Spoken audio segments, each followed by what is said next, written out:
Oui, le bleu. Je suis connue plutôt pour les bleus. J'ai fait d'autres couleurs, hein, mais on l'a vu tout à l'heure. Mais ouais, puis les bleus, déjà c'est ma couleur préférée. Elle symbolise toute la passion que j'ai pour les océans, les mers. Alors je sais pas pourquoi. Alors, est-ce que je suis une réincarnation d'un dauphin? Je sais pas.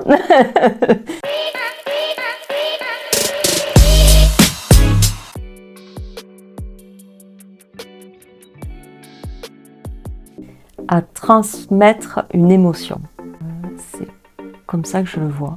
Ouais, ça crée de l'émotion, la couleur. Puisque selon ce que tu fais comme couleur, chacun va le percevoir d'une façon différente.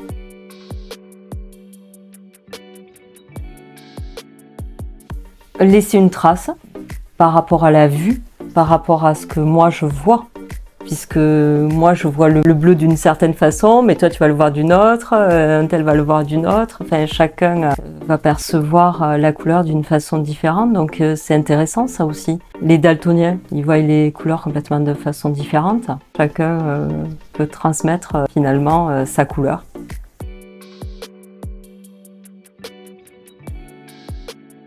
Parce que ça serait triste en fait, sa couleur. En fait, j'imagine même pas la vie sans couleur. Pourtant après, sur les vêtements, moi, je suis assez classique dans les couleurs. Je suis moins sensible sur les vêtements. Mais autour de moi, oui. Et puis c'est la terre. Notre terre déjà, elle est en couleur. C'est la vie.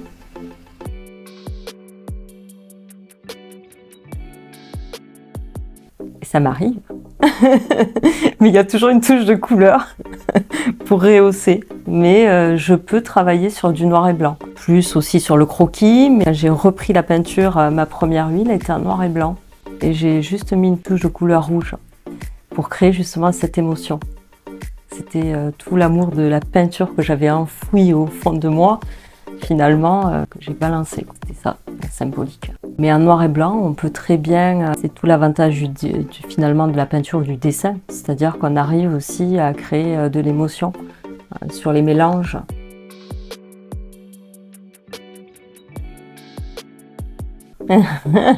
Bien vu. Oui, mais il y a une touche, des petites touches de couleur. Mais on peut avoir d'émotion aussi, oui, je pense. En tout cas, c'est l'avantage des arts. Puisqu'on a bien commencé les films en noir et blanc. Aujourd'hui, on regarde un film en noir et blanc. Ouais, il y a quelque chose de magique. À l'époque, pour eux, c'était juste extraordinaire de pouvoir voir des films même en noir et blanc. Mais quand même, la couleur, ça a amené ce petit plus. D'ailleurs, il y a plein de films en noir et blanc qui ont été recoloriés par-dessus, tellement que c'était quand même important. Là, je me souviens, voilà la petite phrase de ma grand-mère qui dit ah, heureusement qu'il y a des films en couleur. Je me souviens de ma grand-mère qui disait ça. Enfin. Et d'ailleurs, il était hors de question pour elle de voir des films en noir et blanc. Donc c'est que quelque part, il y avait quand même plus d'émotions qui pouvaient être transmises. On peut parler effectivement de soulage, parce que du coup, je regarde, j'ai une œuvre toute noire là-haut que j'ai faite. C'est vraiment soulage, a fait ça. Noir et blanc, j'ai fait ça aussi. Il est arrivé à créer de l'émotion, mais tout était noir, mais lui, il l'a transmise par la matière.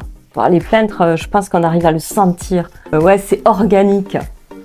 C'est ce que j'aime dans la peinture d'ailleurs. Et je pense que Soulage, il a vraiment travaillé là-dessus, sur la matière et le projeté de lumière.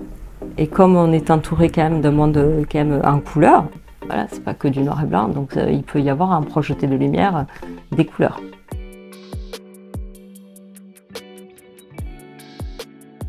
Oui, le bleu. Je suis connue plutôt pour les bleus. J'ai fait d'autres couleurs, hein, mais on l'a vu tout à l'heure. Mais ouais, puis les bleus, déjà c'est ma couleur préférée. Elle symbolise toute la passion que j'ai pour les océans, les mers. Alors je sais pas pourquoi. Alors, est-ce que je suis une réincarnation d'un dauphin? Je sais pas. Ouais, j'ai en tout cas cette sensibilité. L'eau pour moi c'est la vie.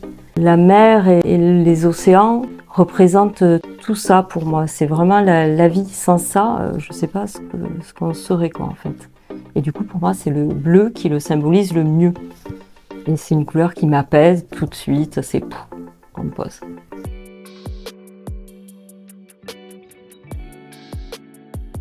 Alors avant ça aurait été le rose, sauf que j'ai fait une fresque où il y avait du rose dernièrement. Donc c'était plutôt le rose. C'est une couleur qui m'attirait pas du tout. Alors est-ce que c'était le côté symbolique, les roses c'est les filles, le bleu c'est les garçons, et moi j'aimais le bleu. Je sais que quand j'étais gamine, j'en avais marre qu'on m'offre des trucs en rose. J'aimais pas le rose, je voulais un bleu en fait, je comprenais pas pourquoi. Et à mon époque c'était d'autant plus marqué quoi. Donc je pense que ça vient de là. Et j'ai réapprivoisé cette couleur sur une fresque que j'ai faite dans un cabinet dentaire récemment. Ça m'a permis finalement de me familiariser avec ça. Du coup, j'ai des bombes de couleur rose, j'ai toute la gamme. C'est intéressant aussi. Aujourd'hui, je peux dire que j'utilise toutes les couleurs.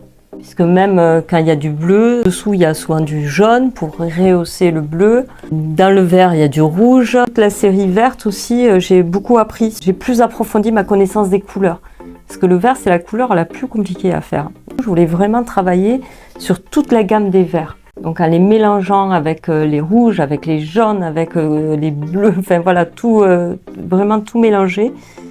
Avoir une palette la plus large possible et c'est intéressant. Plus, de toute façon, plus on apprend sur les couleurs, plus on l'utilise en peinture et plus on arrive à faire des couleurs encore plus pures, quoi. C'est toute la magie des couleurs.